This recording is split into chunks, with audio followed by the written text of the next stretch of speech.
एक लड़की के घर में एक लड़का घुसा। लड़की को लगा भाई आया है, दूर के रिश्ते का भाई लगता था, सगा भाई नहीं था, बस इतना समझ लीजिए। लेकिन भाई उसके शरीर को ताक रहा था और उसके अंदर अब कामुकता थी और वह सोचा था मैं शरीर को कैसे पालूं।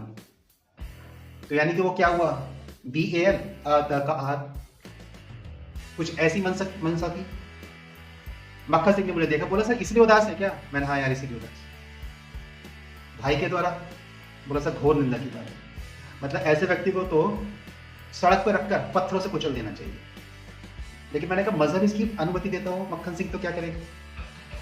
बोला सर क्या मतलब? मैंने इस्लाम में अनुमति है। अभी तो भाईजान है, भाई बहन का रिश्ता ही नहीं, इसलिए राष्ट्र का विषय नहीं है। केवल एक उद्देश्य है जिसको योगी जी ने यूज करा, यह राजनीतिक इस्लाम है,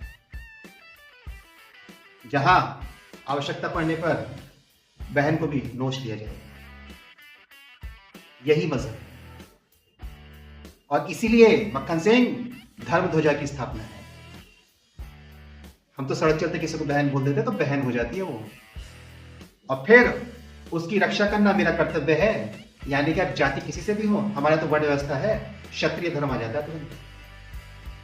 इसलिए जब कश्मीर से भगाए गए तो पहला आघात हमारी बहन बेटी पर करा गया ताकि उनको मानसिक रूप से चोट दी जा सके।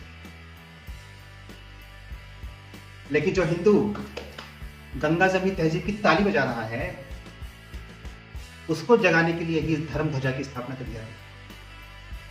और आज इसलिए राम मंदिर का धर्म ध्वजा की स्थापना है, क्योंकि राम मंदिर एक प्रतीक है हिंदू सनातन का, इस वहशी पर विजय का,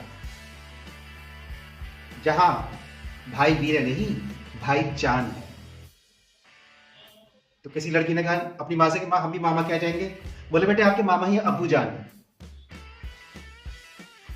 मजहब है, इसलिए धर्म ध्वजा की स्थापना है कि धर्म को धारण करा जाएगा, जहां पर हर एक हिंदू एक क्षत्रिय है जब उसको अपनी बहन, अपनी बेटी, अपनी बहू की रक्षा करनी है। यहां जाति व्यवस्था का विषय ही नहीं है, इसलिए हमारा वर्ण व्यवस्था है। तो जो वीर है वह क्षत्रिय है, वो किसी भी जाति वर्ग से मतलब ही नहीं है कोई। इसलिए जाति अपने आप में मिथक है, लेकिन चूंकि गहन सामाजिक व्यवस्था है, तो अगर जाति को बचाना है तो फिर धर्म को तो बचाना पड़ेगा, क्योंकि जहां धर्म नहीं बचा वहां जातियां है कहाँ? वहां तो सब दाढ़ी बना के लुंगी पहन के भाग रहे हैं और नोचते हैं लगातार। तो वहां पे चाचा जान भी दामाद हो जाता है, क्योंकि अपनी भतीजी से ही शादी करेंगे।